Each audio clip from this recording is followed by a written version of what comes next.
Good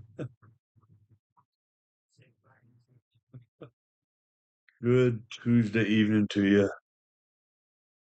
and welcome to Christians Aren't Sheep.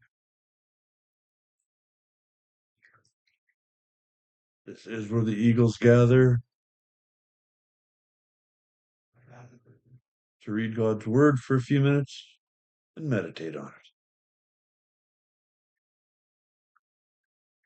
Yeah. Got a little tea going tonight. The toe's starting to feel a little bit better.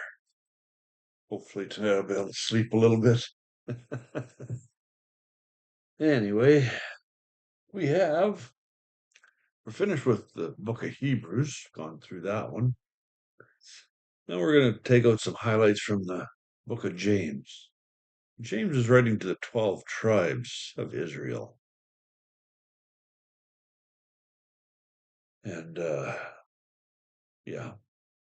let's hear what he has to say to them. Dear brothers and sisters, when troubles come your way, this is chapter 1. Consider it an opportunity for great joy, for you know that when your faith is tested and your endurance has a chance to grow,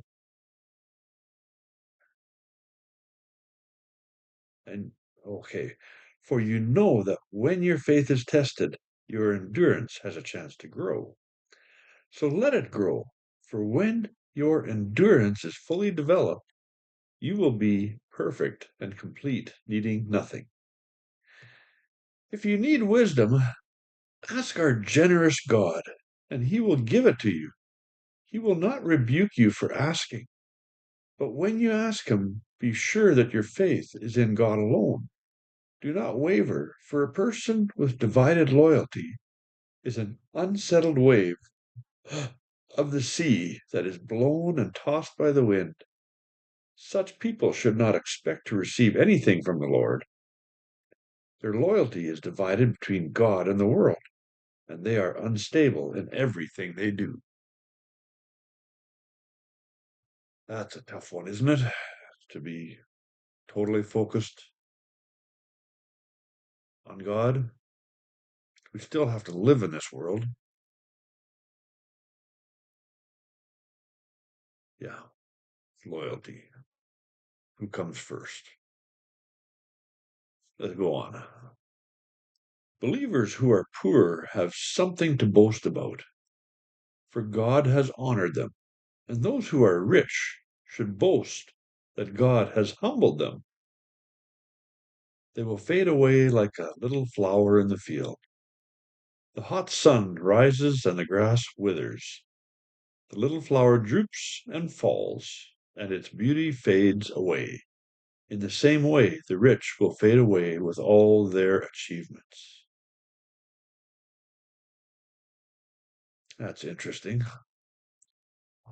God blesses those who patiently endure testing and temptation. Afterward, they will receive the crown of life that God has promised to those who love him.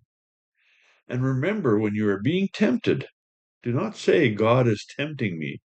God is never tempted to do wrong, and he never tempts anyone else.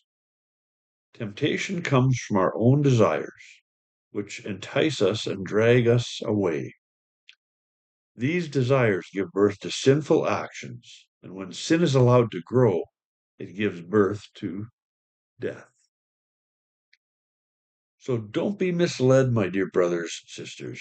Whatever is good and perfect comes down to us from God our Father, who created all the lights in the heavens.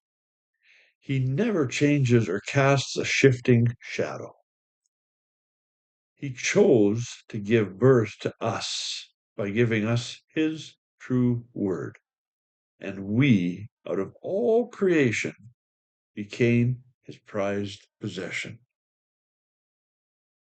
Wow, that is definitely something to meditate on. When you consider all the things that God has made, and we are his prized possession.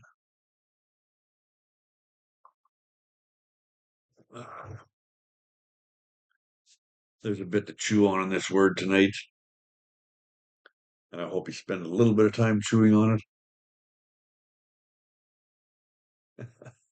Otherwise, you guys have a great Tuesday evening. God willing, we'll see you tomorrow.